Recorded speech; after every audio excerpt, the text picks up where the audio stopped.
Bonjour, bonjour à toutes, à tous. Merci à nouveau d'être avec nous cet après-midi pour notre nouveau webinaire, le webinaire du mois d'avril, consacré aujourd'hui à gérer les processus qualité d'un CFA. Alors, cette idée nous a été proposée par Paul et Charles, et nous avons invité Aurélien à nous rejoindre. C'est beaucoup dans l'actualité, comme on va le voir, parce qu'il y a beaucoup de choses qui sont en train de se passer sur les CFA. Enfin, Paul, Aurélien et Charles vont vous en parler. On va commencer par un petit sondage que Cathy, que nous saluons, a lancé pour savoir un petit peu qui êtes-vous. Voilà. Est-ce que vous êtes responsable qualité de votre CFA, directeur, directrice, prestataire de mission qualité, c'est-à-dire chargé de mission qualité? Est-ce que vous exercez une autre fonction, ou bien peut-être que vous ne travaillez pas en CFA, mais que le sujet vous intéresse? Voilà, donc eh bien, vous répondez aux questions et puis on vous donnera le résultat du sondage plus tard. Voilà, alors je vais passer la parole d'abord à Aurélien pour qu'il se présente et qu'il nous présente l'ANAF. Eh bien, merci Michel. Bonjour à toutes et à tous. Merci pour l'invitation. Donc moi, je suis Aurélien Cadieux, je suis le président de l'Association nationale des apprentis de France, qui est du coup une structure associative qui a deux grandes missions. La représentation des apprentis, donc de pouvoir porter leur voix et défendre leurs intérêts. Et puis, bien sûr, une très très grande mission et qui occupe le plus large temps de l'ensemble des équipes de l'ANAF, c'est l'accompagnement des futurs apprentis vers l'apprentissage et l'accompagnement au quotidien des apprentis dans toutes leurs difficultés qui sont très diverses, avec des projets qui peuvent être en présentiel dans les territoires ou des projets digitaux. Aujourd'hui, l'ANAF, c'est une association qui a une quarantaine de salariés répartis dans plusieurs antennes régionales. Le siège est à Lyon, mais on a des antennes régionales en Hauts-de-France, en Île-de-France, en PACA, en Bourgogne-Franche-Comté et également à Mayotte. Et donc, c'est une association pour laquelle les apprentis peuvent adhérer, bien sûr, mais également les centres de formation et les entreprises, ce qui nous permet d'avoir un lien du coup privilégié avec nos adhérents CFA et entreprises et de pouvoir se partager des bonnes pratiques et de se faire remonter aussi mutuellement des informations pour défendre l'apprentissage et faire en sorte que cette voie de formation s'améliore au quotidien. Merci Aurélien, et puis merci pour la participation de l'ANAF qui nous fait très plaisir. On a déjà eu ces échanges, on t'a déjà accueilli parmi nous et nous sommes très contents de retrouver l'ANAF avec nous. Charles, David, peut-être maintenant, avant Paul. Merci Michel, déjà de m'avoir invité et puis à vous tous de participer. Donc, je suis le responsable qualité de l'éco-campus du bâtiment du Grand Paris, qui est en fait la fusion de 3 CFA historiques dans le BTP. Donc, j'ai le CFA couverture plomberie Maximilien Perret, j'ai le CFA de l'Épine spécialisé dans les métiers de l'électrotechnique, l'électricité, et j'ai le CFA du geste formation sur tout ce qui est peinture, finition, c'est-à-dire soliste, moquettiste. Voilà, donc c'est 3 structures qui anciennement étaient des CFA et sont devenues des pôles, en fait, des pôles métiers, et sous l'égide en fait de l'éco-campus du bâtiment. C'est un projet qui est né il y a 13 ans à l'initiative des différentes chambres syndicales d'employeurs. Donc le GCCP, c'est le génie climatique couverture plomberie. Il y a la CS3E pour l'électricité et il y a le geste pour le peintre. Voilà, donc c'est un bâtiment éco-responsable à la pointe de la technologie, on en reparlera tout à l'heure. Et l'idée, c'est d'innover dans les métiers du bâtiment, dépoussiérer un petit peu les idées préconçues qu'on a sur ce secteur-là, et également de donner une nouvelle vision du métier et attirer des jeunes, parce qu'il y a du débouché, il y a de l'insertion. Je vais donner juste un exemple qui va être très parlant pour les personnes qui regardent ce webinaire. Rien que pour la couverture, on cherche 5000 couvreurs sur Paris. Voilà. Merci. Charles. Paul, tu peux te présenter, sachant que Paul fait partie maintenant de notre équipe CFS+, et nous en sommes ravis. Mais Paul, voilà, présente-toi une nouvelle fois. Bonjour à tous. Merci Michel d'avoir organisé ce webinaire sur un sujet qui me tient à cœur, la qualité dans les CFA. Merci Charles David, merci Aurélien d'intervenir aussi aujourd'hui pour ce webinaire. C'est vraiment une chance de pouvoir échanger avec vous sur votre retour d'expérience, mais aussi sur la vision de l'ANAF, sur la qualité dans les CFA. Donc, j'ai moi-même été apprenti, j'ai été aussi responsable qualité dans un CFA, deux très belles expériences. Et donc, j'ai hâte de pouvoir commencer ce webinaire et aussi d'interagir avec vous. Donc, je vous encourage à poser vos questions dans le chat, à partager aussi votre point de vue. Ce sera très intéressant. Merci à tous les trois. On va commencer. Du coup, et nous avons, enfin, d'après ce que je vois, 87 personnes en ligne. En fait, on doit être un peu une centaine. Alors, identifier et mettre en place les processus. Eh bien, je vous laisse la parole, messieurs. Peut-être Paul, je te laisse diriger les opérations. Super. Je voulais commencer ce webinaire avec cette notion de processus. Aujourd'hui, on parle beaucoup de qualité. La qualité est souvent associée à cette notion de processus. Donc, essayez de comprendre pourquoi. Donc, l'objectif de ce webinaire, c'est vraiment de partager notre expérience.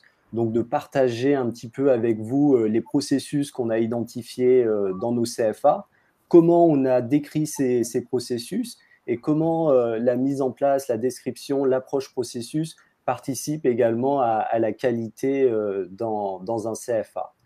Donc, déjà, ce que je pense, c'est que c'est important de bien définir cette notion de processus. Aujourd'hui, on ne va pas parler de Calliope, hein, vous l'avez bien compris, mais dans le logo Calliope, on voit bien qu'il y a écrit certifié, processus certifié. Donc, on voit bien que cette notion de processus, aujourd'hui, elle est essentielle dans cette démarche qualité. Donc, pour bien comprendre un processus, je vais reprendre des définitions qui sont dans des normes ISO. C'est un ensemble d'activités qui vont transformer des données d'entrée en données de sortie. Alors, j'aime bien, pour illustrer cette notion de processus, l'exemple de la fabrication d'un gâteau. Donc, en données d'entrée, on a des ingrédients et en données de sortie, on a un gâteau et on a différentes activités qui vont contribuer à la fabrication de ce gâteau. Donc, pour bien comprendre aussi la notion de processus, c'est intéressant de partir de ces activités. Et en effet, dans un CFA, contrairement à d'autres OF, à d'autres organismes de formation, je pense qu'on a beaucoup d'activités à réaliser, que ce soit l'activité de formation, hein, il ne faut pas l'oublier, hein, on est un organisme de formation, on est là pour former avant tout, mais il y a plein d'activités comme le suivi des apprentis en entreprise, l'accompagnement des apprentis en entreprise, aujourd'hui la facturation des contrats d'apprentissage, la communication, le recrutement des apprentis, l'évaluation des compétences, énormément d'activités qui font que c'est important de bien, je pense, décrire ces activités et écrire ces processus. Peut-être, Charles David, je te laisse intervenir là-dessus, parce que je sais que toi, tu as décrit tes processus, donc peut-être nous partager ton expérience. Qu'est-ce que ça t'a apporté d'écrire des processus dans ton CFA ? Déjà, en fait, ce qui est important, c'est... Moi, je sais ce que c'est que des processus, mais vous avez quand même des personnes autour de vous qui ne sont peut-être pas très à l'aise avec cette notion-là. Parce que le plus dur finalement à gérer, c'est le facteur humain en réalité. Donc vous devez expliquer un petit peu ce que peut être une cartographie des processus. Je suppose que les gens qui suivent le webinaire ont dû entendre cette notion-là. Donc en fait, on fait du brainstorming par exemple. On crée une sorte de périmètre où on va expliquer dans quel sens on va travailler, hein, c'est lors d'une réunion. Et l'idée, en fait, c'est... alors, il ne faut pas en avoir 30 des processus. Hein. Moi, je dirais qu'il faut tourner en moyenne d'une quinzaine de processus grand maximum. C'est déjà pas mal, vous voyez. Et de décrire les différentes formes de processus. Moi, j'en vois 3 types. Donc, je vois plutôt les processus de pilotage, les processus métiers et puis les processus support. Si tu en vois d'autres, Paul, tu me le dis. Donc les processus de pilotage, bah, c'est les décisions, c'est tout ce qui relève de la direction, les politiques à suivre, etc., les objectifs. Processus métier, c'est ceux qui vont s'occuper de la réalisation. Là, ça va être de l'entrée jusqu'à la sortie des jeunes au niveau du recrutement, tout ce qui est afférent à la formation en elle-même, le suivi pédagogique, etc. Et les processus support, c'est le support, c'est ce qui va aider à la réalisation en apportant tout ce qui est ressources nécessaires. Donc, par exemple, il y a la partie RH qui en fait partie, voilà, ou tout ce qui est service informatique, par exemple. Voilà. Donc tout cela, on doit le faire apparaître. Si vous cherchez sur Internet, il existe, vous pourrez toujours trouver des modèles. Je n'invente rien. Il y en a plein qui existent. Après, c'est à vous. C'est là que se trouve, me semble-t-il, le challenge, c'est de l'adapter à votre structure en réalité. Parce que chaque structure est différente, chaque CFA est différent. Ce n'est pas la même façon de raisonner entre un CFA qui a un effectif environ de 5000 jeunes et un CFA où vous avez 200 jeunes. Ça n'a rien à voir. Ou un CFA hors les murs qui a un certain nombre d'UFA. C'est des unités de formation en apprentissage. Vous n'allez pas le gérer de la même façon. Donc, il faut bien réfléchir souvent à plusieurs autour d'une table, parce que tout seul, un seul cerveau, ça ne donne pas grand-chose. On va assez vite, mais pas forcément loin. Là, au moins, vous allez vite et loin à la fois, et vous arrivez à penser quasiment à tous les facteurs clés du périmètre. Voilà, c'est comme ça qu'il faut raisonner, me semble-t-il. Je ne sais pas si vous avez d'autres informations, vous, à apporter sur le sujet. Non, mais en effet, c'est vraiment intéressant ce que tu dis, Charles David, c'est que ça ne sert à rien de penser à ces processus ou d'écrire ces processus dans son coin. C'est vraiment un travail collaboratif avec l'ensemble des équipes et c'est ce qui va permettre justement d'avoir un impact sur votre qualité. Et ensuite, ça permet d'introduire la diapositive suivante. Est-ce que ce que vous venez de dire, messieurs, s'applique aussi quand on n'est pas en CFA, qu'on est simplement organisme de formation ou qu'on fait de la VAE ou du bilan de compétences? Oui, tout à fait. Est-ce que Aurélien peut ajouter quelque chose ou... Alors, je ne suis pas un spécialiste des processus, mais du coup, quand j'entends l'aspect collaboratif, je pense que ça peut être intéressant aussi sur certains processus de convier des apprentis du CFA sur l'évaluation de la satisfaction, par exemple, ou de l'accompagnement ou le suivi de l'insertion. Peut-être que les apprentis eux-mêmes pourraient être conviés à cette réflexion et à ce brainstorming pour apporter aussi leur pièce à l'édifice et apporter aussi leur point de vue de stagiaires de la formation, d'apprentis et du coup... améliorer encore plus les processus identifiés. Nous allons suggérer ça aux 2 apprentis que nous accueillons actuellement, qui sont en école d'ingénieur et qui sont en école en apprentissage chez nous. Nous accueillons 2 apprentis actuellement, enfin un apprenti et une personne en contrat de professionnalisation, mais enfin c'est la même chose. Est-ce qu'il sera possible de nous expliquer ce qu'est un CFA hors les murs? Oui. Ah, pardon, vas-y, je te laisse parler, excuse-moi. Non, vas-y, Charles David, vas-y. En général, vous avez un organisme gestionnaire, d'accord? Et à côté, dans le cas, moi, j'ai travaillé dans un des CFA qui a tourné, je sais pas, à l'époque, il y avait à peu près 5000 jeunes, alors beaucoup plus aujourd'hui, et il y avait 35 à 40 UFA qui étaient répartis en Île-de-France et en France.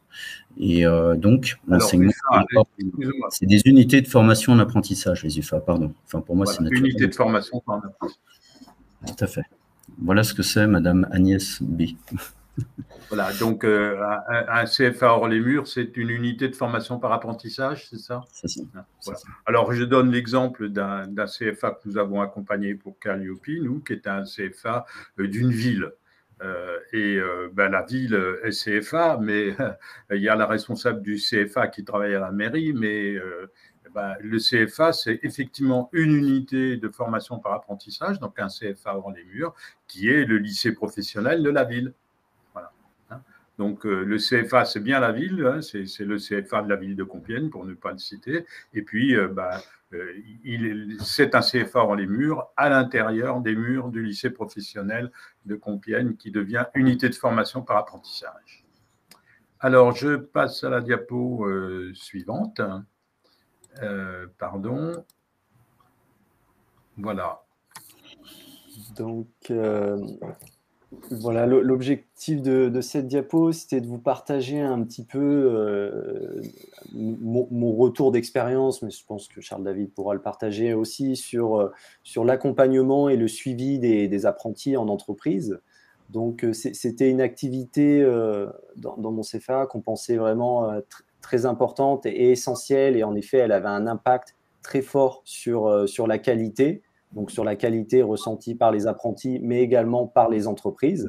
Donc deux parties prenantes très très importantes dans un CFA. Peut-être Aurélien, tu pourrais nous partager donc ce sujet au niveau de l'ANAF. Est-ce que les apprentis vous signalent que c'est important d'être accompagnés, d'être suivis en entreprise par le CFA? Est-ce que c'est des retours que vous avez régulièrement de la part des apprentis? Alors, ce n'est pas forcément des retours aussi explicites que l'on a de la part des apprentis, mais on a effectivement des remontées ou des retours d'apprentis qui nous laissent penser que ce serait important qu'il y ait un suivi plus régulier de ce qui se passe en entreprise et que, en tout cas, le CFA fasse plus régulièrement. Alors, je généralise, hein, mais il y en a qui le font très bien et d'autres un peu moins bien.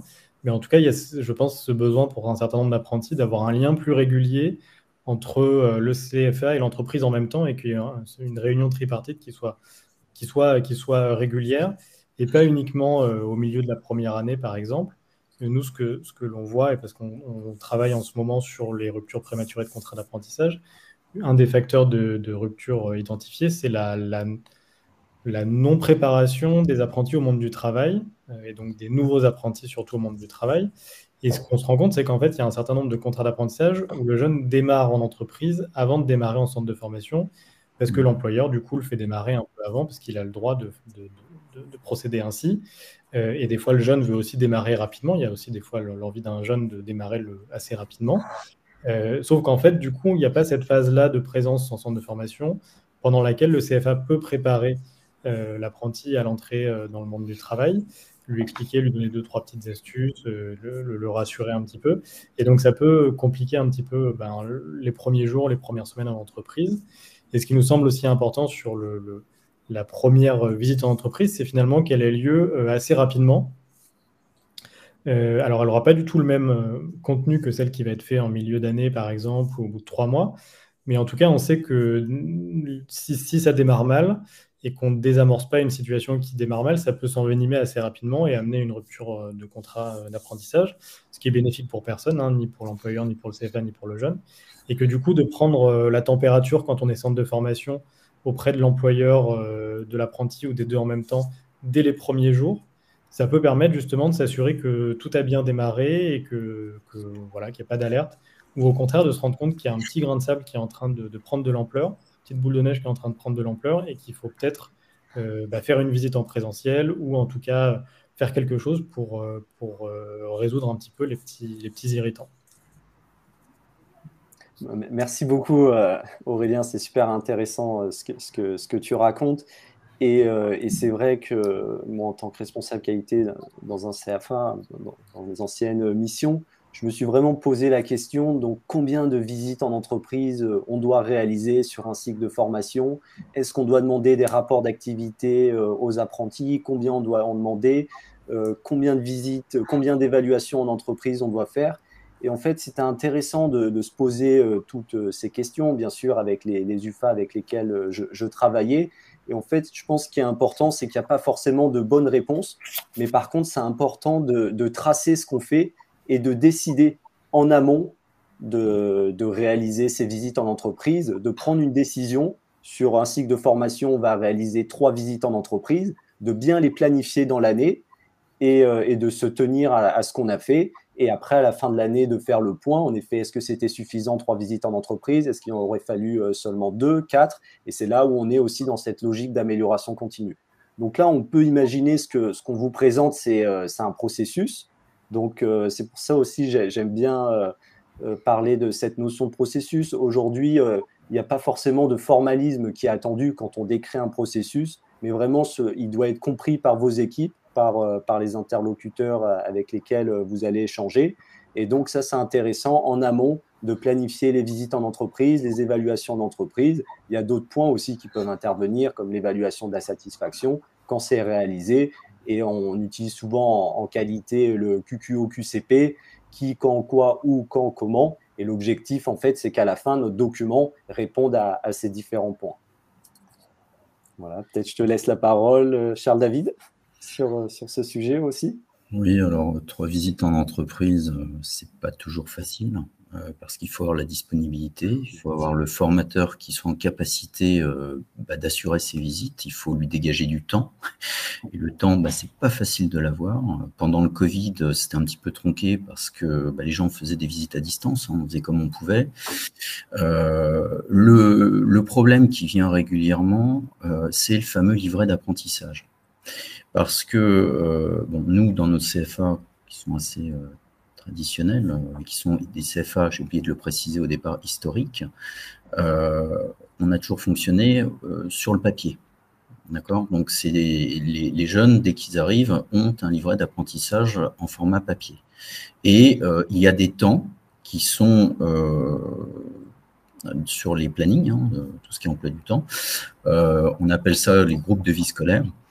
En fait, le formateur chargé de suivre les jeunes toutes les semaines, on peut appeler ça le formateur principal, vérifie que le carnet de liaison ou livret d'apprentissage est convenablement rempli et il permet de faire la navette, comme disait Aurélien, entre l'entreprise, donc le maître d'apprentissage en général, le jeune et le CFA. Mais c'est pas le seul outil. Il y a également le mail, il y a le téléphone. Nous, ça fonctionne de manière très directe avec les entreprises. Bon, moi, la particularité que j'ai par rapport à d'autres CFA, c'est que comme on est l'émanation d'un certain nombre d'entreprises adhérentes, le CFA a été créé à cette demande, le lien n'est peut-être pas le même que des CFA du tertiaire ou d'autres, parce que pour vraiment clarifier mon propos, moi, j'ai les entreprises, j'ai pas forcément les jeunes. Vous avez les jeunes, mais vous n'avez pas forcément les entreprises en face. Donc, en fait, j'ai un problème de riche en face. Voilà. Donc, c'est un petit peu différent comme problématique.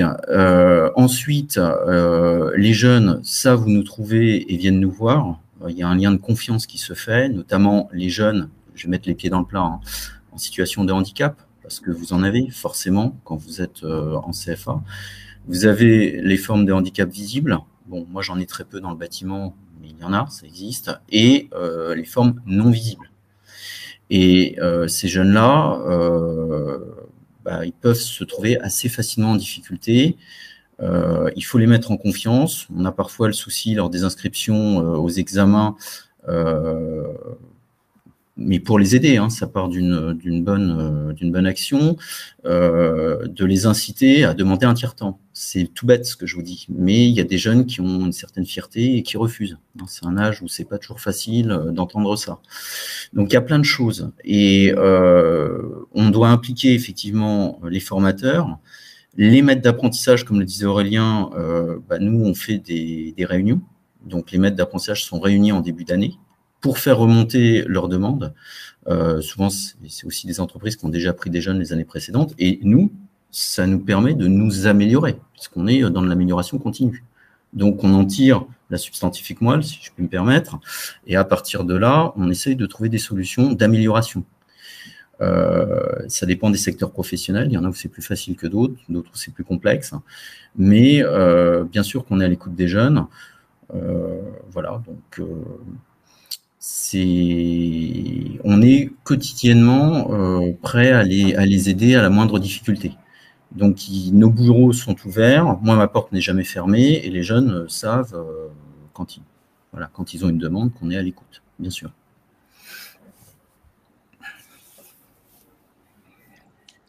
On va peut-être passer au sujet suivant parce que l'heure tourne vite et ce que vous racontez est absolument passionnant. Merci. Pour un CFA hors les murs, nous avons des partenaires pédagogiques en délégation. Sont-ils considérés comme des sous-traitants? Alors, c'est une question à laquelle je me suis beaucoup intéressé et ce n'est pas une question facile. Alors, j'étais dans un CFA hors les murs, mais un CFA historique. Et bien sûr, les directions des UFA ne voulaient pas entendre parler de sous-traitance. Alors que quand on s'intéresse au référentiel Calliope, j'ai posé des questions à la DGEFP, aux organismes certificateurs, et les UFA sont considérés comme des sous-traitants, doivent donc répondre à l'obligation de l'indicateur 27. Donc, c'est une question un petit peu difficile et délicate. Alors, je sais que je ne voudrais pas faire de polémique ou animer un débat, mais voilà la réponse que je peux vous donner à cette question. Alors, le modèle type de livret d'apprentissage, on le verra après. Hein, voilà. Quand, je ne sais pas, là, Pascal B nous transmet un lien, je ne sais pas ce qu'est ce lien, je ne peux pas cliquer dessus, parce que sinon je vais quitter le webinaire. Donc, on continue avec le modèle de livret d'apprentissage, on reviendra sur le sujet. On passe au sujet suivant, donc respecter les règles administratives et réglementaires, tout en favorisant l'innovation. Voilà, on va peut-être... le temps passe vite, on est bientôt à une demi-heure, ça va. D'accord. Donc, rapidement, peut-être passer sur cette diapositive, mais là, c'était pour vous montrer aussi une autre façon d'écrire un processus. Donc là, on est sur un processus un petit peu plus formel, traitement et facturation d'un contrat d'apprentissage. Donc là, on est un petit peu plus sur la logique logigramme. On va détailler chaque étape du processus. Mais c'était intéressant dans mon ancien CFA d'écrire ce processus et de travailler avec les équipes que je salue sur ce processus, avec les évolutions liées à l'utilisation de RP, d'Ipareo, qui permettait la télétransmission des contrats d'apprentissage et des factures aux OPCO. Donc, c'était important pour nous de tracer ce processus. On avait fait le choix aussi de dématérialiser le CERFA, le contrat d'apprentissage, d'utiliser la signature numérique. Donc, voilà un autre processus décrit par activité qui permettent de bien partager à l'ensemble des équipes vos activités et de travailler aussi, d'identifier certaines tâches qui peuvent être critiques. Voilà pour ce point.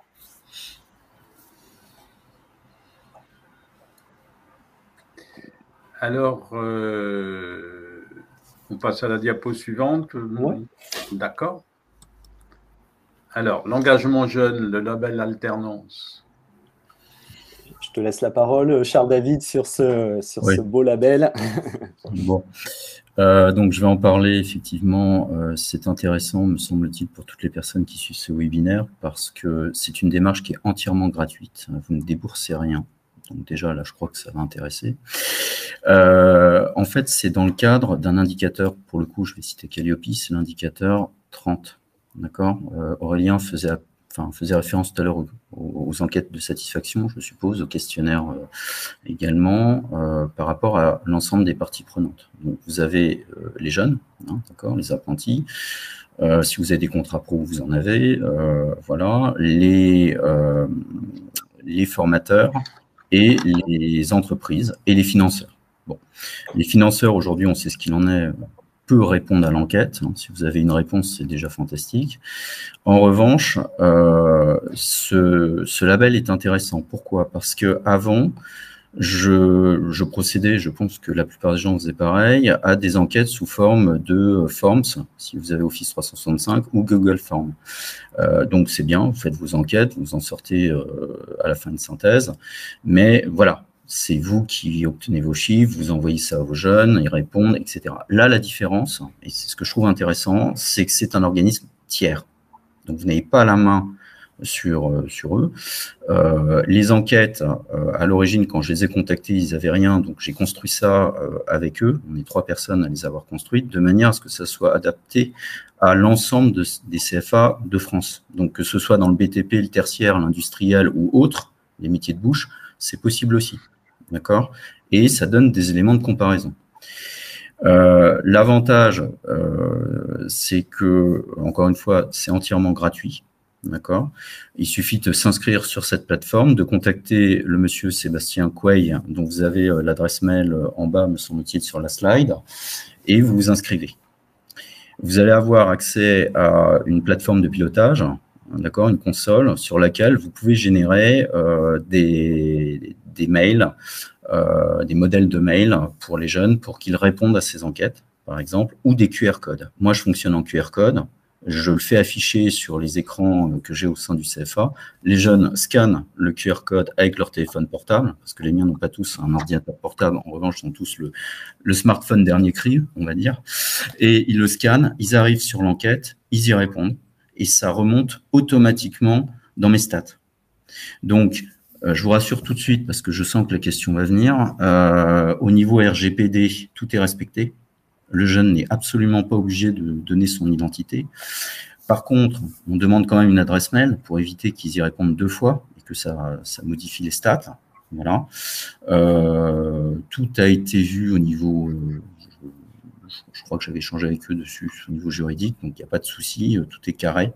Et ça vous permet à la fin, bien sûr, vous devez répondre à l'indicateur 2 également en indiquant vos taux de rupture, de réussite, les taux d'abandon, les taux d'insertion. Et à la fin, si vous réussissez tout cela, eh bien, vous recevez une sorte de trophée en verre magnifique, et puis ça permet d'avoir une labellisation supplémentaire qui est le label alternance de l'année en cours. Donc voilà, moi j'ai celui de 2023 qui trône derrière moi, enfin, de l'autre côté. Voilà, et vous êtes diffusé, là aussi c'est la carotte, hein, vous êtes diffusé dans un certain nombre de revues connues, donc Tank RH, Studirama, Centre Info, me semble-t-il, enfin plein de revues. Donc c'est intéressant, et vos formations ont des petites étoiles suivant la qualité en fait que le jeune a pu noter. Donc c'est quand même très intéressant. Voilà. Merci Charles David. Il me semble que tu l'as dit, mais tu confirmes, c'est gratuit. C'est entièrement gratuit. Et vous ne payez rien parce qu'en fait, et vous avez des grandes entreprises, des grands groupes qui adhèrent à ce label, parce que le label engagement jeune ne fait pas que cette partie-là. Là, et vous pouvez également, je crois qu'ils sont en train de réfléchir sur une forme de data alumni. Vous pouvez également déposer des CV pour les jeunes qui cherchent une entreprise. Les jeunes peuvent poser des questions à des anciens apprentis. Donc, il y a plein de possibilités. Il y a des grands groupes qui en font partie, me semble-t-il. Vinci, Total, je crois que je t'avais envoyé la slide, me semble-t-il, où tu avais tous les logos des boîtes qui adhéraient à ce label. Et voilà, et c'est gratuit, donc pourquoi s'en priver, hein? Ça permet quand même de donner une belle image de l'apprentissage, c'est sérieux, voilà, et puis je peux vous dire que les équipes, elles sont contentes, parce qu'au début, qu'est-ce que je leur ai cassé les pieds, et puis finalement, aujourd'hui, ils y vont naturellement. Donc, c'est que du bonus. Voilà. Très bien. Super, ouais. Super. Très, très bien. Alors, juste avant de continuer, pour le sondage qui a été fermé, je crois, on a parmi nous 44% de personnes qui sont responsables qualité en CFA, 13% directeurs et directrices ou directrices de CFA, ensuite 6% qui sont prestataires de mission qualité, chargés de mission qualité, 19% qui ont une autre fonction, et 19% également qui ne travaillent pas en CFA, mais que le sujet intéresse. Et je remercie particulièrement ces personnes d'être là si elles ne travaillent pas en CFA. J'ai essayé d'insister auprès de nos amis organismes de formation pour leur dire, vous savez, c'est pas parce que vous n'êtes pas CFA qu'il ne faut pas venir. Au contraire, il y a des choses qui s'appliquent au CFA. C'est pas parce que dans Calliope, vous n'êtes pas concerné par certains indicateurs que vous ne devez pas vous intéresser à ces indicateurs. Il y a quelques indicateurs dont moi je dis, tiens, dans le CFA, on demande ça, mais c'est pas impossible qu'un jour, ça s'impose à tout le monde. Voilà. Je ferme cette petite parenthèse et je vous laisse continuer. Je passe à la slide suivante où Aurélien voulait intervenir. En soi, je n'ai pas grand-chose à ajouter, mais on craignait en tout cas, juste pour faire un historique plutôt, à la sortie de la réforme, justement, de l'aspect qualité. Et on avait été, en tout cas nous, ANAF, approché par plusieurs organismes différents, justement, pour mettre en place des labels qualité, pour mettre en avant les CFA qui répondraient à un certain nombre de critères, etc. Et on se rend compte, et je me suis fait la remarque en voyant ce que Engagement Jeune avait fait, parce que je ne connaissais pas encore ce label alternance, que toutes ces choses-là sont tombées à l'eau. Enfin, il y avait des régions qui voulaient mettre en place des labels pour plutôt les CFA historiques, j'imagine, l'AFNOR qui voulait aussi mettre en place des choses. Et donc, tout ça me semble plutôt tombé à l'eau. Et donc, c'est plutôt intéressant de voir que Engagement Jeune a mis ça en place. Et je trouve que c'est intéressant pour les jeunes aussi d'avoir cette référence et de savoir quels sont les CFA qui, du coup, accompagnent correctement leurs apprentis, ou en tout cas où les apprentis se sentent bien dans les CFA. Là, si... Merci. Quel est le taux de satisfaction à atteindre? Île-de-France. Ah, Île-de-France, d'accord. Est-ce qu'il y a un taux de satisfaction à atteindre? Il y a des règles qui sont posées par les 2 personnes qui s'occupent de ce label-là, mais c'est pas très difficile à atteindre. Vous le faites sérieusement, vous allez l'atteindre. Bon, alors, moi j'étais derrière chacun de mes apprentis, j'étais quasiment enfermé, donc j'ai eu un taux de satisfaction, pas de satisfaction, de participation qui a explosé. Pour un petit CFA de 300 jeunes, c'est pas mal, mais bien sûr, c'est atteignable. Il faut le faire sérieusement. Mais voilà, c'est atteignable et ça en vaut la chandelle. Voilà. Après, comme le disait Aurélien très bien, il y a d'autres organismes qui le font. Par contre, c'est pas gratuit et ça coûte très cher. Je vous donnerai pas le prix, mais ça coûte très cher. Voilà. Donc celui-là me semble sérieux, honnête et en même temps, il y a d'autres choses qui sont proposées dessus. Je vous laisse aller sur la plateforme et les découvrir par vous-même. Voilà. Ça sera beaucoup plus simple. Alors, justement, mon livret d'apprentissage, puisque Catherine nous disait, est-ce qu'il existe un modèle de livret d'apprentissage? Et j'ai dit à Catherine, on va en reparler plus tard. Donc, nous y sommes. Oui, le livret d'apprentissage, un sujet, un document très important pour les CFA. Donc, nous, on a commencé, j'ai repris dans le CFA, donc on utilisait un livret d'apprentissage papier. Et on est passé sur un livret d'apprentissage dématérialisé parce qu'on pensait que, j'ai vu quelques commentaires dans le chat, que le papier aujourd'hui répondait plus aux besoins, aux attentes des apprentis ni des entreprises. Si c'était pour imprimer au début de l'année 50 pages et que ces 50 pages ne soient jamais remplies, ne soient jamais utilisées ou ne soient jamais lues, ça servait à rien. Donc, on a décidé de dématérialiser ce livret d'apprentissage à travers une plateforme Studéa, donc qui permet à l'apprenti, au maître d'apprentissage et au tuteur école de se connecter sur cette plateforme. Il y a aussi une application mobile et de répondre directement sur cette plateforme aux rapports d'activité, aux évaluations en entreprise et également faire le suivi de l'apprenti et échanger avec le tuteur. Donc, je pense que c'est intéressant de dématérialiser le livret d'apprentissage, mais par contre, le livret d'apprentissage, ça demande énormément de suivi, de gestion. Je pense qu'il faut qu'il y ait un référent apprentissage qui gère le suivi des apprentis. Aussi, quand on est sur des petits niveaux CAP, Bac Pro, le suivi on doit être encore plus vigilant sur ce suivi.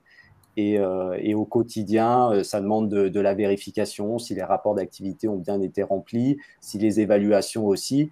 Et je pense qu'il est important, c'est de bien expliquer aux apprentis à quoi ça sert et qu'ils se sentent impliqués dans cet outil et dans leur cursus d'apprentissage.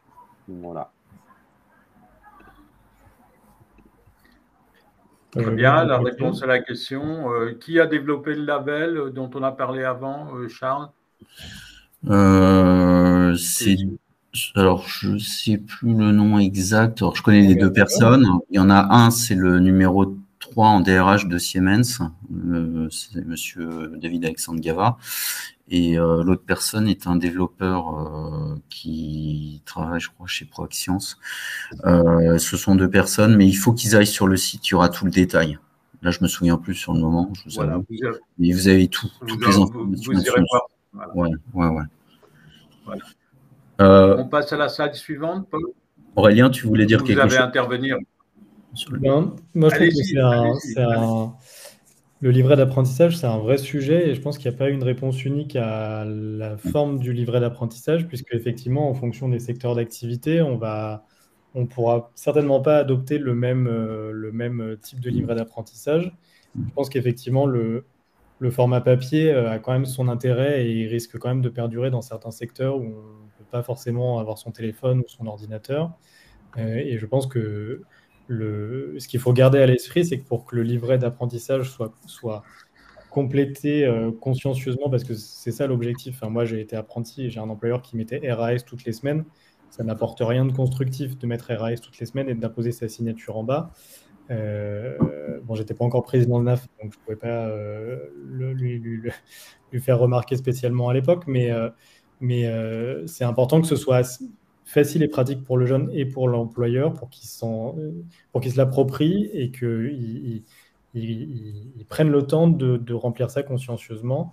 Et bon, les CFA le font, on en a parlé au tout début, mais du coup, le livret d'apprentissage ne remplace pas une vraie relation humaine, un coup de téléphone, un échange en direct pour savoir comment ça se passe. C'est un bon suivi assez fréquent à chaque alternance pour savoir comment ça s'est passé, etc. Mais ça ne remplacera jamais de toute façon un coup de téléphone entre le tuteur et le maître d'apprentissage pour savoir comment ça se passe réellement.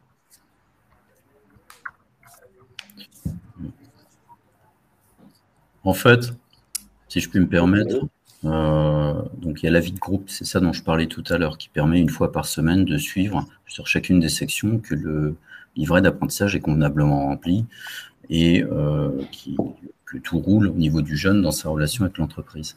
Après, effectivement, c'est un vrai débat que tu soulèves, Aurélien, et toi aussi, Paul. Est-ce qu'il faut un livret d'apprentissage dématérialisé ou pas? Donc, tout dépend de l'appétence du maître d'apprentissage par rapport aux outils informatiques aujourd'hui. C'est vrai que ça a pas mal explosé. Je me souviens, lorsque j'étais intervenu sur ton auto-webinaire en 2019, Michel, j'avais présenté le LAN, le livret d'apprentissage numérique qui avait été mis en place dans les pays de la Loire, me semble-t-il, ou en Bretagne.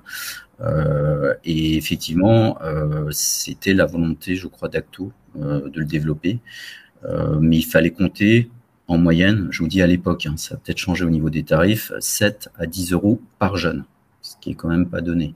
Donc, tous les CFA peuvent pas se le permettre. Voilà. Maintenant, il y a beaucoup de CFA, et je vous le dis par expérience pour avoir discuté avec beaucoup de confrères, qui créent eux-mêmes leurs outils, entre guillemets, maison. Pourquoi pas?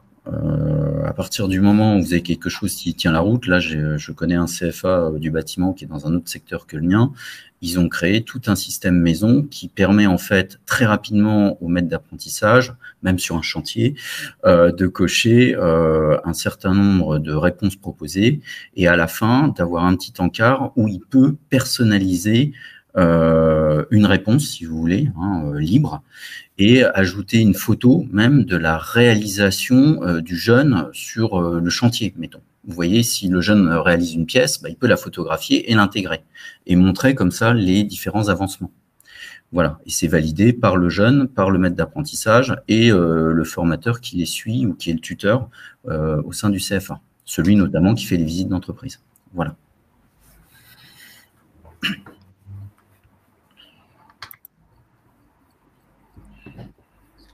Slide suivante, Paul. Ouais, on va passer à la salle suivante. Ouais, très bien.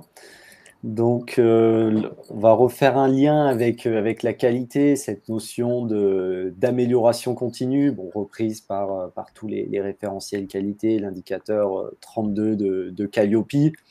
Donc, souvent, ça pourrait paraître simple de dire « Ah oui, on est toujours dans l'amélioration continue ». Je pense que naturellement, dans beaucoup de CFA, on est plongé dans cette amélioration continue. Et là, ce qui peut être intéressant, c'est faire le lien peut-être avec nos indicateurs de résultats. Donc justement sur la satisfaction, quand on a des taux de satisfaction relativement bas, quand on a des retours. Donc comment on peut augmenter cette satisfaction. Et un autre sujet aussi dont on entend beaucoup parler aujourd'hui, c'est les ruptures de contrat. Donc, j'ai plus le taux actuel des ruptures de contrat, mais j'ai entendu dire qu'on souhaitait passer à moins de 5% de rupture de contrat. Donc, peut-être un petit outil souvent utilisé en qualité. Donc, quand on identifie un problème, souvent, c'est bon signe en qualité, un problème. Souvent, on dit quand on n'a pas de problème, c'est là où on a les plus gros problèmes. Donc, quand on identifie des problèmes, des taux de rupture relativement hauts, c'est intéressant de remonter à la cause du problème. Et là, l'outil souvent utilisé, c'est le 5 pourquoi. Donc, pourquoi on a beaucoup de ruptures de contrat? Voilà, rechercher les pourquoi. Et ça peut être intéressant. Après, je prends du recul parce que je vois souvent des personnes qui font du conseil en disant c'est simple de trouver des solutions, de l'amélioration continue. Quand on est sur le terrain, je l'ai été, je sais que c'est compliqué. Mais par contre, ce qui est agréable, c'est de prendre du temps avec ces équipes et de réfléchir à comment améliorer, comment trouver des solutions, comment faire que le livret d'apprentissage soit plus utilisé, comment avoir plus de retours, de réponses aux enquêtes de satisfaction. J'ai bien aimé ce que tu disais, Charles David. Nous, on a mis en place un QR code. Donc là, on est dans l'amélioration continue. Voilà ce que je peux dire sur cette notion-là. On continue? Ouais, sauf si Aurélien ou Charles David voulaient intervenir sur… Bon, de toute façon, quand tu veux améliorer quelque chose, là pour le coup, il faut faire une réunion. J'ai dit une réunion, pas la réunionnite, hein, naturellement. Et il faut qu'on en sorte quelque chose à la fin. Si c'est juste pour faire une réunion, ça sert à rien. Donc l'idée, c'est de réfléchir à plusieurs cerveaux face à un problème. Être le plus objectif, être transparent, se dire les choses, ne pas mettre d'œillères. Bien sûr, ça va pas tout le temps marcher. Oui, sinon ce serait beaucoup trop simple et on serait tous au top niveau. Mais au moins on essaye et on voit ce que ça donne.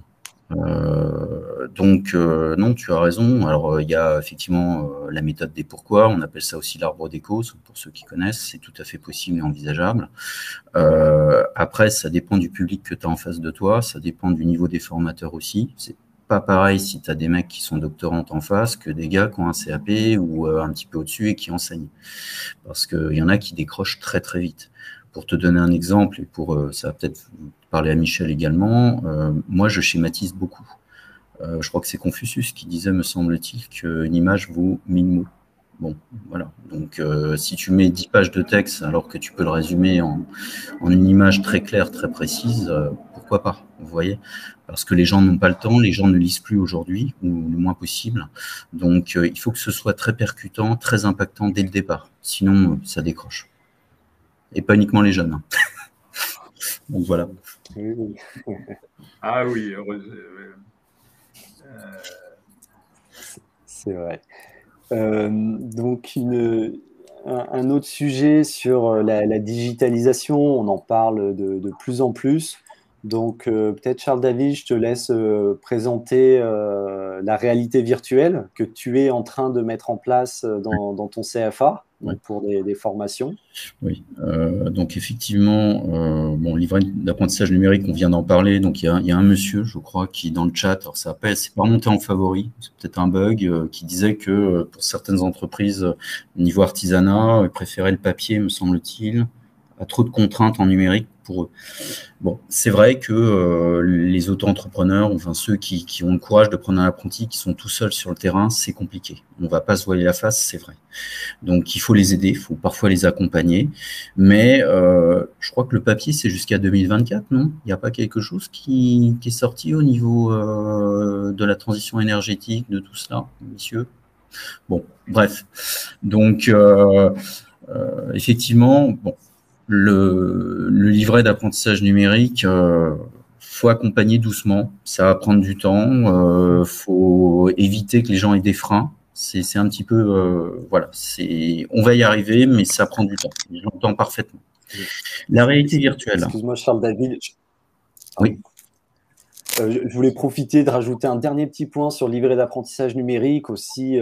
L'avantage, c'est parce qu'il y avait une question qui était intéressante sur le livret papier. En effet, l'auditeur Calliope il demande à regarder les livrets papier, mais les apprentis, à la fin de la formation, ils gardent leur livret papier. Donc, vous n'avez plus de traçabilité, vous n'avez plus d'éléments de preuve. Un des gros avantages du livret d'apprentissage numérique, c'est d'avoir toute cette traçabilité. Bien sûr, attention au RGPD aujourd'hui. Et aussi, un des avantages, c'est que vous pouvez faire des relances plus facilement qu'avec le papier. Mais je ferme la parenthèse sur le livret d'apprentissage numérique. Et juste, alors là, on va vraiment la fermer pour le coup, mais il ne faut pas oublier que le livret d'apprentissage numérique, c'est une chose. Mais alors là, je vais rebondir sur Calliope, mais on vous parle bien à différents endroits du passeport de compétences. C'est quoi finalement? C'est la synthèse, si tu as un CAP sur 2 ans, c'est la synthèse des 2 livrets d'apprentissage, s'il en a un la première année et un de la deuxième année, qui indique bien les compétences que le jeune maîtrise, qu'il les maîtrise complètement, ou qui sont encore considérées comme en cours d'acquisition, ou qui ne sont pas acquises. Et est-ce qu'il peut faire la tâche en toute autonomie ou pas? Et ensuite, il y a un petit commentaire forcément du maître d'apprentissage, dans un petit cartouche qu'on laisse remplir, un petit mot, si possible, positif et constructif pour le jeune, la signature du jeune et la signature du CFA. L'idée, c'est quoi? C'est que si un jeune sort non diplômé, ça peut arriver, pour quelque raison que ce soit, au moins il part avec quelque chose, un passeport de compétences. Parce qu'aujourd'hui, on est bien dans les compétences, il ne faut pas l'oublier. Voilà, c'était juste une petite parenthèse, voilà, tout simplement. Alors, puisque tu utilises le terme de passeport compétences, c'est bien ce que tu as dit. Passeport des compétences. Je vous invite à vous inscrire au... Passeport de compétences. Oui, c'est ça, tout à fait, Michel. Bien.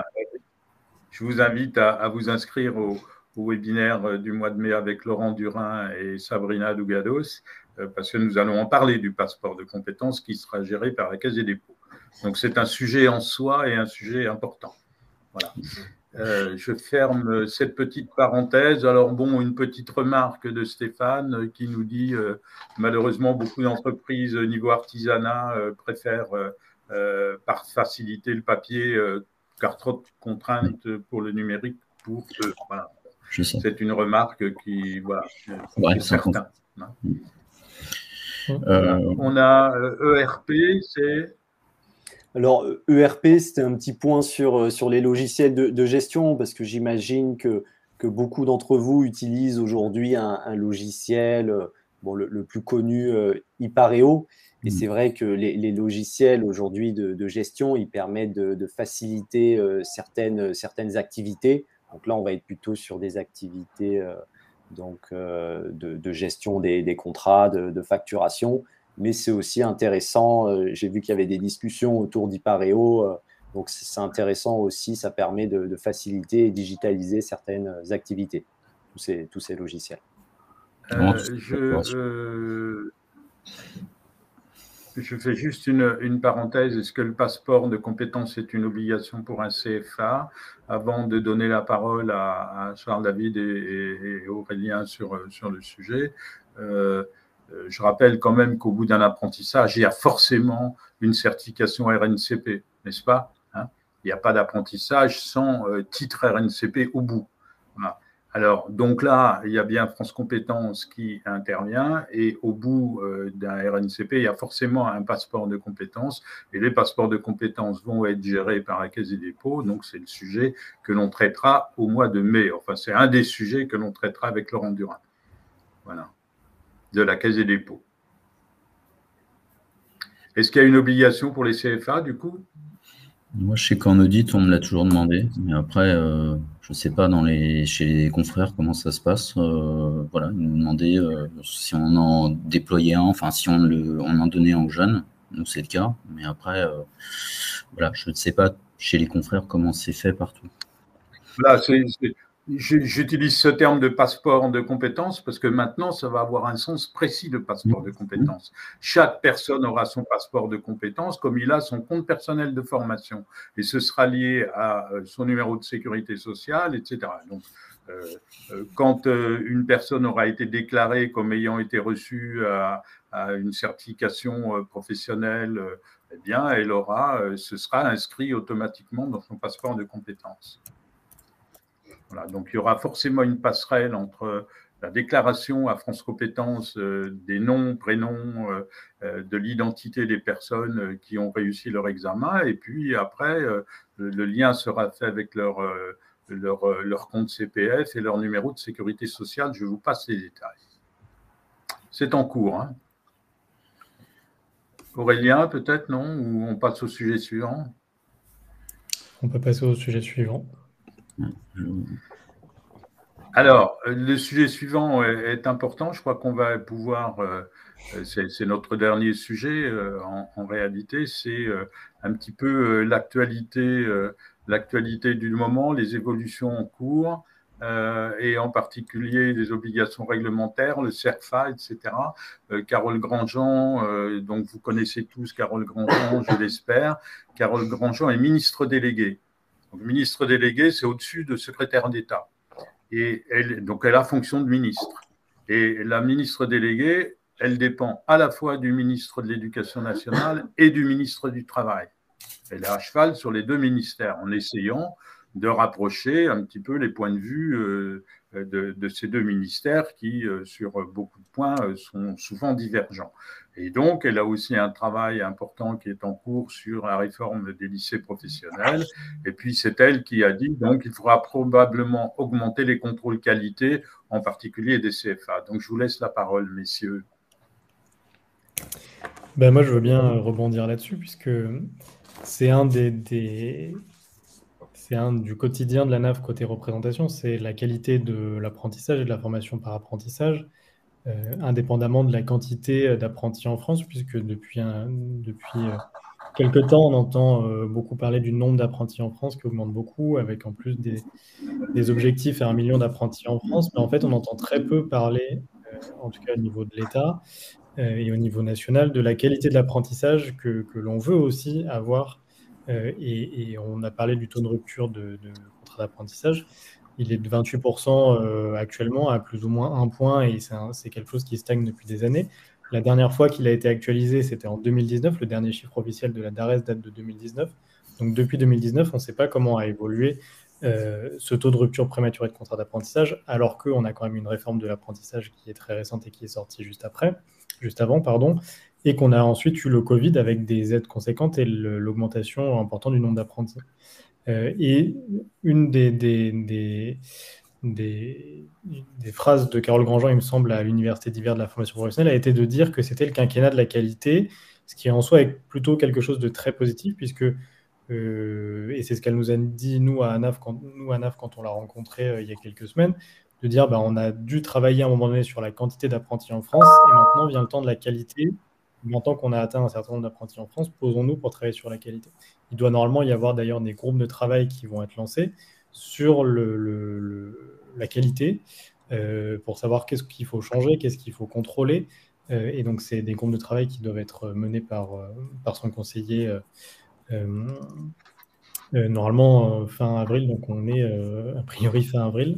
Mais pour l'instant, rien n'a commencé avec des groupes de CFA, la NAF notamment, pour travailler là-dessus. Et c'est aussi un sujet de Pascal Picot, qui est président de la FNADIR, donc là, une fédération de centres de formation, qui lui aussi a ce souhait et cette volonté de travailler sur la qualité. Et je pense que c'est quelque chose de très important, puisqu'on a de nombreux nouveaux acteurs sur la formation par apprentissage, de nouvelles écoles qui sont devenues centres de formation avec la libéralisation, qui sont a priori, ou en tout cas dans les retours qu'on peut avoir quand même, sans trop généraliser, des écoles et des centres de formation qui sont pas aussi bienveillants que les CFA historiques et qui du coup peuvent à un moment donné, si on les laisse faire et si on les laisse continuer à avoir un niveau de qualité et d'accompagnement moindre des apprentis, venir faire baisser la vision de l'apprentissage ou l'image de l'apprentissage auprès du grand public, et ça serait très dommageable de laisser perdurer en fait des pratiques qui sont peu qualitatives pour les jeunes et pour les entreprises.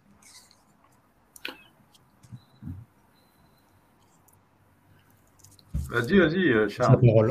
Oui, je rebondis sur ce que disait Aurélien. Effectivement, il y a des écoles qui sont peu regardantes, c'est-à-dire qu'on ne va pas se voiler la face, ils veulent faire du chiffre. Donc, ils font tout en numérique, en distanciel. Il n'y a pas de qualité dans l'enseignement et les jeunes sont complètement livrés à eux-mêmes. avec des plannings qui changent du jour au lendemain. C'est un vrai bordel. Ça fait du tort à l'image de l'apprentissage en général. Ça fait du tort à des confrères qui, eux, essayent de bien faire leur boulot, on va dire clairement les choses. Et je vous dis jusqu'où ça va. Je prenais le métro il y a 2 jours. Ils font de la pub dans le métro. Ils sont même pas fichus de mettre le logo Calliope en respectant les normes et chartes graphiques. Donc, c'est un petit peu compliqué. Mais effectivement, il y a des écoles qui sont très peu regardantes. Et c'est un petit peu dommage. Donc, les contrôles vont se multiplier. Mais ça, on le savait déjà depuis 2019 que ça allait se modifier. Je pense qu'il va y avoir une nouvelle répartition des contrôles qualité, puisque Calliope, c'est la qualité des processus, mais il y a d'autres choses à contrôler. Donc, on voit que ça commence à se dessiner progressivement. Il y a une répartition des rôles avec le GIE des 2 OF, la DRIETS, etc., etc. C'est en train de se mettre en place. Peut-être même une mutualisation des contrôles locaux. En tout cas, ils y réfléchissent depuis un petit bout de temps. Donc, ça va être intéressant de voir ces évolutions dans les années à venir. Voilà. Par rapport à ce que tu viens de dire, Charles, il y a des discussions, vous savez, sur est-ce qu'un audit Calliope, c'est un contrôle? Est-ce que l'auditeur Calliope peut vérifier la validité de la sécurité incendie? Je dis, moi, un auditeur Calliope qui dit je veux vérifier la sécurité incendie, je lui demande s'il a sa carte professionnelle de vérificateur de sécurité incendie. C'est encadré. Bien. Un auditeur ou une auditrice qui dirait moi, je veux vérifier que vous respectez bien le RGPD, je vais lui demander s'il est inspecteur de la CNIL et si la mission de la CNIL de venir inspecter mon RGPD. Tout ça pour dire que le Code du travail a un article L6313-2 qui a été modifié le 1er janvier 2022 qui dit les financeurs procèdent à du contrôle de la qualité des prestations financées. Voilà. Donc, il ne faut pas s'étonner à ce qu'il y ait des contrôles des financeurs, c'est écrit dans le Code du travail. Et le contrôle, ça n'est pas l'audit. Donc, c'est 2 choses qui sont différentes. Et je dis toujours, notre travail, nous, d'accompagnateurs, parce qu'on fait de l'accompagnement, Paul et moi, sur Calliope, on prépare bien un audit Calliope et un audit et pas un contrôle, mais on prévient quand même nos clients qu'il faut qu'ils se préparent à des contrôles de la DREET, de la DRIET, de toute administration possible et imaginable, y compris la DGCCRF ou la direction régionale, la DRCCRF. Je connais un certain nombre de centres de bilan de compétences qui ont été convoqués récemment dans les DRCCRF pour vérifier la façon dont ils travaillent, direction régionale de la consommation, du commerce et de la répression des fraudes. Ouais. Donc voilà, c'est un peu, on est quand même sur des sujets qui sont sérieux. Et ce que tu dis comme alerte, Charles, sur le fait que quand on fait de l'apprentissage, on va tout faire à distance, et puis ma foi, on va peut-être contrôler aussi les compétences en faisant des QCM, etc. Ça ne tient pas debout. Voilà. Ceci étant posé, j'ai remis cette diapo, Charles, David, parce que voilà, il y a pour les CFA, je crois qu'il y a eu déjà beaucoup de contrôles faits par le GIE Datadoc. Je rappelle que Datadoc, la base de données Datadoc n'existe plus puisqu'elle a été remplacée par la base de données qui est mise à jour quotidiennement par le ministère du Travail. Et dans cette base de données de la liste publique des organismes de formation, on peut vérifier qui est Calliope dans quelle catégorie. Donc la liste Datadoc n'existe plus, mais le GIE Datadoc existe toujours, lui, le GIE D2E, je crois, enfin, j'ai oublié le nom du GIE. Et donc, le GIE Datadoc réunit les financeurs, principalement les OPCO. Pôle emploi doit s'y joindre, au moins la région Normandie. Enfin bon, et donc l'idée, c'est que Datadog servent de contrôle mutualisé pour les membres de Datadog, c'est ça, hein. Il y a déjà eu beaucoup de contrôles de CFA, à ma connaissance, par le Datadog, c'est ça? Il y a eu un contrôle du GIE D2EF dans un CFA que je connais. D'accord? Donc, une sorte de contrôle. Pardon?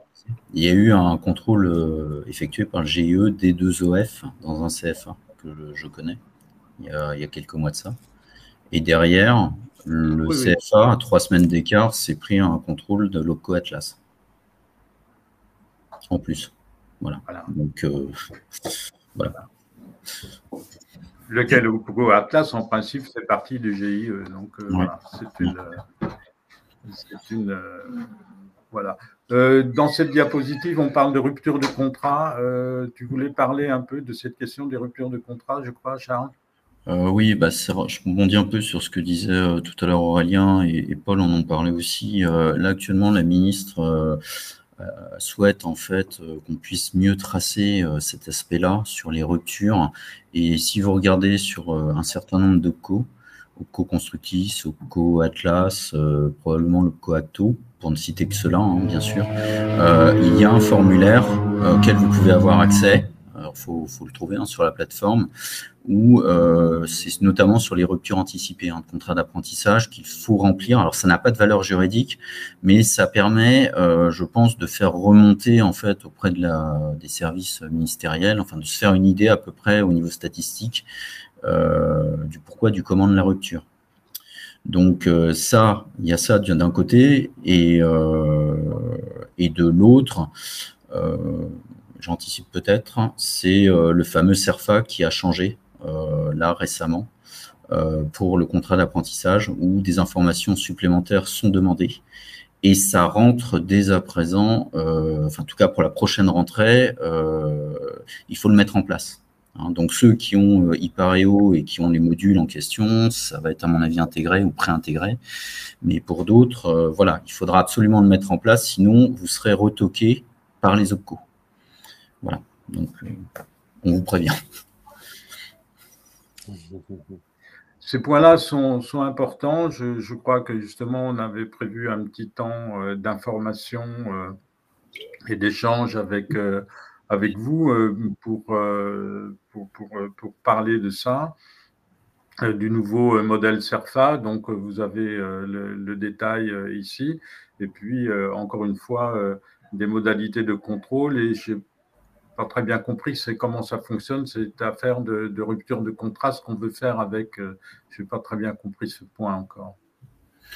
Je t'enverrai, si tu veux après, je t'enverrai les documents. Je les ai, là, je les ai reçus ce matin, donc je pourrais te les envoyer si tu veux. J'ai regardé brièvement, j'ai pas eu le temps de tout faire. Donc voilà, si tu veux jeter un œil, Michel, et peut-être en publier à titre d'exemple 1 ou 2 formulaires pour que les gens puissent bien s'en imprégner. D'accord. Alors, je suis sur un audit, sur une formation aide-soignante en apprentissage qui vient de vivre une réforme. Nous devons faire du distanciel, c'est une obligation jusqu'à 70% de la formation. Bon, c'est une particularité de la formation aide-soignante à laquelle j'imagine que le ministère de la Santé doit être derrière tout ça. Donc, si c'est réglementaire, c'est réglementaire. On peut pas tellement changer la chose. Ce dont parlait Charles des publicités dans le métro, c'est autre chose. Hein. Voilà. Je ne pense pas qu'il s'agissait de ça. Non, c'est voilà. Est-ce que la norme ISO… Pardon ? C'est pour les formations 100% distancielles dont je parle, enfin, auxquelles je faisais référence. Voilà, c'est tout. Voilà. Est-ce que la norme ISO 21001 est une norme qui se développe dans les CFA à la place de Calliope? Alors, premier élément de réponse, à la place de Calliope, ce n'est pas parce que vous aurez cette certification 21001 que vous serez éligible au financement. La réponse est non. Calliope est obligatoire pour avoir des financements. Sans Calliope, pas de financement, même si vous avez ISO 21001 ou 9001 ou autre chose. Bien. Donc, ISO 21001 n'est pas une mauvaise idée. Hein. Je vous renvoie au webinaire que nous avons fait le mois dernier avec Paul, entre autres, et puis l'AFNOR, et puis Calicia Certification, sur justement les normes 9 ISO, 9001 et 21001. Et vous pouvez revoir ce webinaire qui est en ligne sur notre chaîne. Voilà. Alors, est-ce que ça se développe dans les CFA? Je n'en sais rien. En tout cas, à la place de Calliope, ça ne viendra pas remplacer Calliope. En tout cas, pas pour avoir des financements. Alors, où peut-on avoir la liste à jour de la DGEFP des OGF validés Calliope?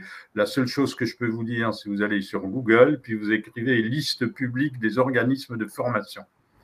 Liste publique des organismes de formation, parce que bon, c'est compliqué à trouver autrement. Moi, quand je la cherche, je fais toujours ça. Et vous cliquez sur le lien et vous avez cette liste publique des organismes de formation. Attention, c'est un tableur Excel à télécharger.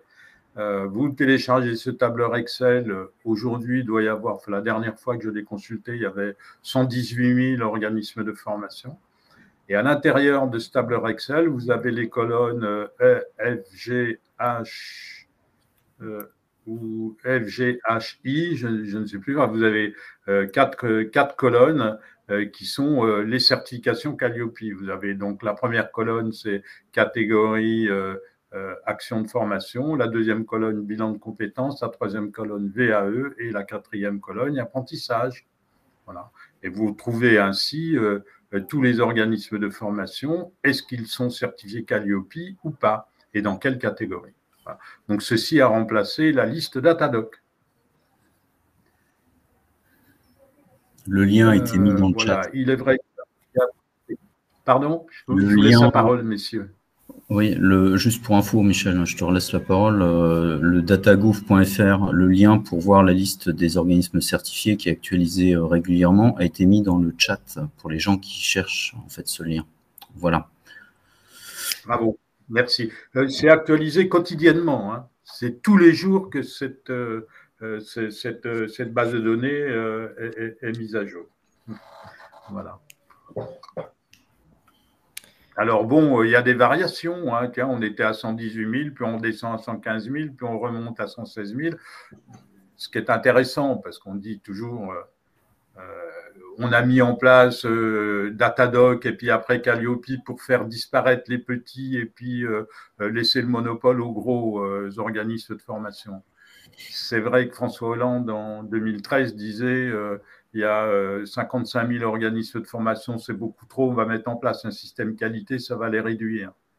Bon, on a mis en place Datadoc, on a mis en place, enfin, bon, la première période, on a mis en place Calliope. Aujourd'hui, on est allé, arrondissons, en gros, à 120 000 organismes de formation.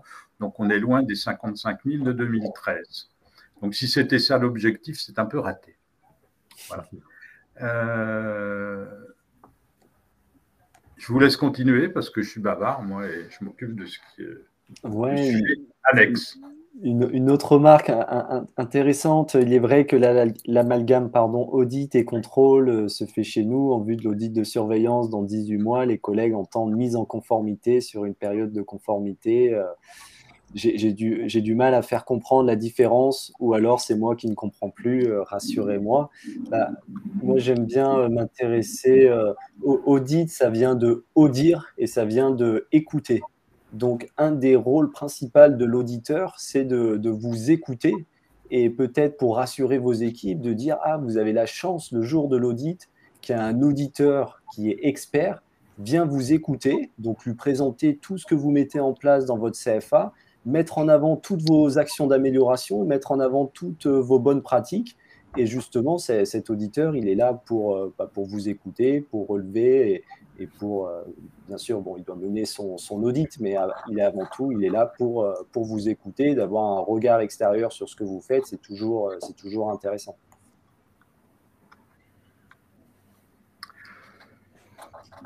Est-ce qu'on a d'autres sujets? Parce qu'on peut, on a jusqu'à 16 heures, mais si on a fini avant, on a fini avant. Je vous laisse la parole peut-être pour des conclusions. Au sujet du CERFA, le CERFA, le nouveau CERFA, nous vous l'avons mis à la fin de ce document que vous pouvez télécharger d'ailleurs pendant le webinaire et que vous pourrez retélécharger après, qui accompagnera le replay de ce webinaire. Hein. Voilà. Moi, je veux bien compléter sur la partie qualité où je pense que c'est une opportunité qu'il y ait un travail sur la qualité et qu'il y ait des changements sur la qualité pour les CFA qui sont bienveillants, justement. Parce que, pour vous donner un exemple très récent, j'ai un jeune qui m'a contacté sur LinkedIn aujourd'hui qui est dans une école dans le supérieur, qui souhaite rompre son contrat parce qu'il a obtenu son diplôme et que l'entreprise veut le recruter en CDI derrière avec un salaire beaucoup plus élevé. Donc l'entreprise et l'apprenti sont d'accord pour rompre le contrat pour poursuivre sur un CDI avec le diplôme qui a été obtenu. Sauf que le CFA lui dit non, tu ne romps pas ton contrat ou alors tu nous donnes 3 000 € pour financer les 2-3 mois de formation qui sont normalement prévus sur ton contrat d'apprentissage. Et ça, c'est un cas que je vous cite qui est assez récent, mais c'est quelque chose qui existe réellement. C'est-à-dire qu'il y a réellement des écoles qui sont principalement écoles et qui sont devenues centres de formation en 2019 ou 2020, qui font signer des contrats de droit privé entre le jeune et l'école, donc en plus du contrat d'apprentissage, et qui vont engager le jeune à payer la formation si jamais il ne trouve pas d'entreprise au bout de 3 mois, ou si jamais il a une rupture de contrat et qu'il ne trouve pas d'entreprise, ou dans tous les cas, en fait, l'école fait en sorte de pouvoir, si elle ne touche pas le contrat avec l'OPCO parce qu'il y a rupture ou quoi que ce soit, qu'elle puisse le toucher de la part du jeune.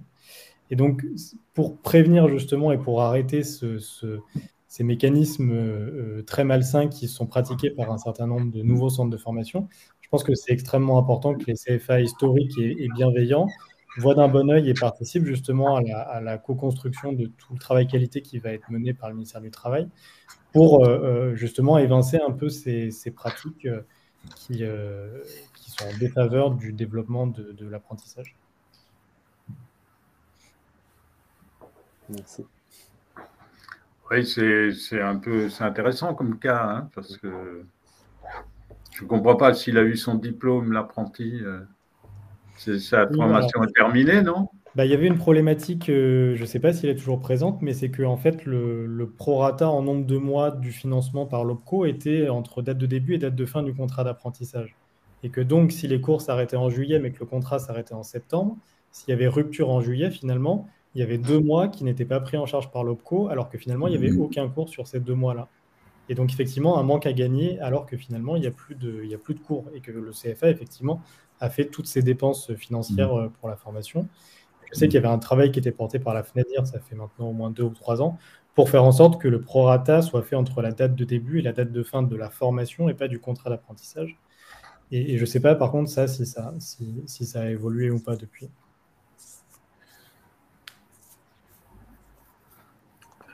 Je parlais peut-être un petit peu d'autre chose, mais je ne sais pas si vous avez suivi, mais au mois de juillet, il devrait y avoir une nouvelle publication concernant les niveaux de prise en charge. Je ne sais pas si Aurélien, tu en as entendu parler. Ça devrait rebouger d'ici là. Et ce qu'il faut savoir, c'est que dans certains CFA, vu la baisse des co-contrats, parfois il y a un reste à charge qui est à la charge de l'entreprise, de l'employeur. Et ça, c'est parfois très problématique. Parce que des toutes petites entreprises, ou comme le disait le monsieur tout à l'heure qui est intervenu sur le chat, ou qui viennent de l'artisanat, ne peuvent pas forcément s'offrir le luxe de prendre un apprenti parce que voilà, ils n'ont pas ce qu'il faut derrière pour tenir. Bon, il y a encore les aides, on ne va pas non plus, il y a les aides qui sont encore maintenues, je crois jusqu'au 31 décembre 2023 de mémoire. Mais voilà, il y a aussi ces sujets-là. Comme tu disais Aurélien, je crois que si tu en as le souvenir, en 2019, il y avait eu certaines écoles qui avaient été épinglées parce qu'elles prenaient des frais de dossier en plus au niveau de l'alternance, je crois, non? Tu me corriges si je me trompe, mais il y avait une histoire là-dessus. C'est pas exactement ça, mais c'était que pendant le Covid, les CFA qui accueillaient des jeunes sans entreprise touchaient 500 € par mois et qu'un certain nombre de CFA du jour au lendemain avaient des classes remplies de jeunes qui n'avaient pas d'entreprise. Et c'est là où des écoles s'étaient fait épingler. Mais il y a effectivement des CFA qui font payer des frais d'inscription à des apprentis. Et ça, c'est quelque chose qui perdure et qui n'est pas où il y a très peu de contrôle de notre point de vue pour ça. En tout cas, je confirme le reste à charge, puisque nous en avons un pour un de nos 2 apprentis là, qui vient d'arriver, qui est dans l'enseignement supérieur, hein, puisqu'il fait un master 2. Voilà. Ben, nous avons effectivement un reste à charge par rapport au coût contrat pris en charge par notre OPCO. Alors, ce n'est pas exclu qu'on aille demander à la région si elle ne peut pas nous donner un coup de main. Enfin, on ne sait pas, il y a peut-être d'autres alternatives à creuser. Hein. Tout à fait. Voilà. Alors, des questions, avez-vous des outils pour la mise en place des processus? Là, c'est un petit peu difficile. Alors, en revanche, Emmanuel nous dit les plateformes OPCO ne seraient pas prêtes à accueillir les dépôts des nouveaux CERFA. Est-ce qu'on a des infos là-dessus? Alors, là, si tu regardes même sur la slide que tu viens de mettre, c'est le 20 avril 2023 hein, qu'est sorti ce nouveau modèle de CERFA. Bon, je ne sais pas l'état d'avancement de chaque OPCO, d'accord? Mais sur certains, bon, moi le mien c'est plus simple, c'est Constructis, c'est assez logique. Ils nous ont bien dit que ça allait arriver très très rapidement et qu'il fallait absolument utiliser le nouveau modèle. Donc qu'on était retoqué. Après, je ne sais pas l'état d'avancement à l'OPCO EP, chez Avdas, Atlas, etc. Il faut que la personne se renseigne là. Mais directement à la source, c'est-à-dire qu'elle contacte directement le. Excusez-moi, je branche mon ordi. Il faut qu'elle contacte directement l'interlocuteur. N'oubliez pas de faire votre bilan pédagogique et financier et d'adopter tout de suite ce nouveau modèle CERFA. Voilà. Je crois que c'est une bonne conclusion pour ce webinaire. Conclusion, Paul, Aurélien Non. Bah, merci à vous tous hein, d'avoir interagi pendant ce webinaire. Merci Aurélien, Charles David, merci Michel d'avoir animé. C'était super intéressant et j'ai appris encore plein de choses. Donc, merci beaucoup. Encore une fois, on renouvellera ça assez régulièrement, parce que c'est un sujet qui est en dynamique en permanence. Hein. Vous voyez, la réglementation évolue. Bon, il y a le passeport compétences qui va venir se greffer dessus. Nous allons, au mois de juin, lancer une application qui s'appellera certifproplus.fr, qui viendra, je l'espère, vous aider à vous y retrouver dans les certifications professionnelles et à leur accessibilité par l'apprentissage, parce que c'est gentil, on nous dit CPF.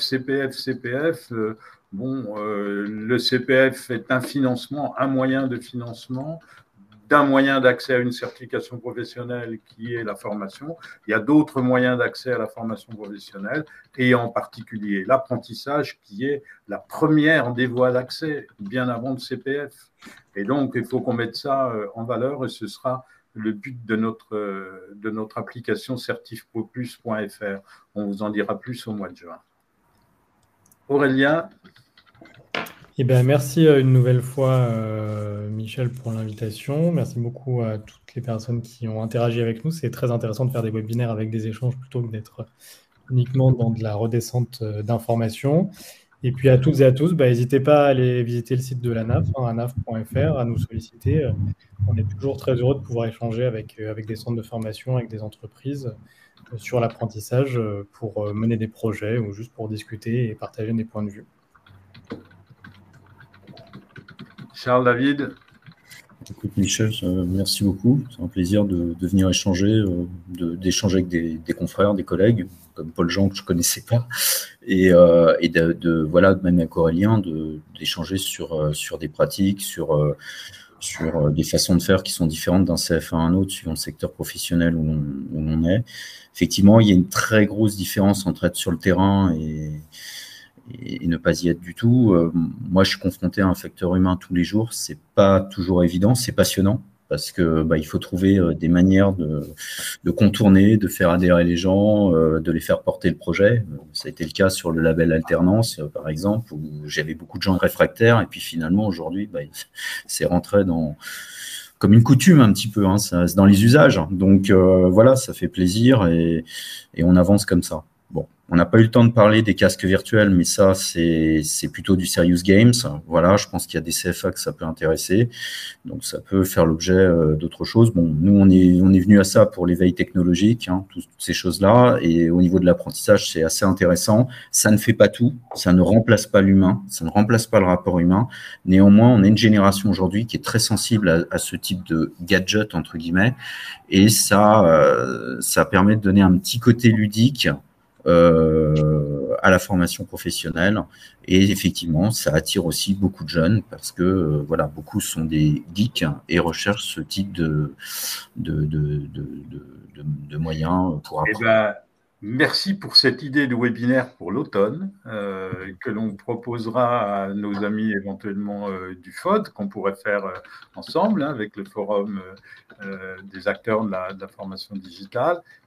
Dire tiens, et l'innovation pédagogique dans l'apprentissage, entre autres choses, et c'est une excellente idée. Voilà. On conclut donc ce webinaire. Notre prochain webinaire sera donc le 25 mai, nouvelle réforme donc de la formation professionnelle. Il y a de nouvelles réformes, la DAE, etc. Quoi de neuf pour le CPF? Donc, ce sera avec Laurent Durin, donc, qui est responsable du programme CPF à la Caisse des dépôts, hein, que vous connaissez déjà, et puis notre avocate favorite, qui est maître Sabrina Dougalos. Donc, on retrouve ces deux intervenants assez régulièrement pour faire le point sur les évolutions du CPF et donc également du passeport compétences. Voilà, il ne reste… alors, voilà, vous avez après, bien évidemment, le nouveau CERFA qui est là et Charles David nous a fait plaisir de stabiloter ce qui est nouveau dans ce CERFA. Voilà. C'est des collègues du 3CA qui l'ont stabiloté, c'est pas moi. J'ai pas eu le temps. C'est des collègues du 3CA BTP qui l'ont stabiloté, c'est pas moi. D'accord. Bon, en tout cas, il est publié sur nous LinkedIn. le met à notre disposition et à la disposition de nos participants, ce qui est, ma foi, fort sympathique.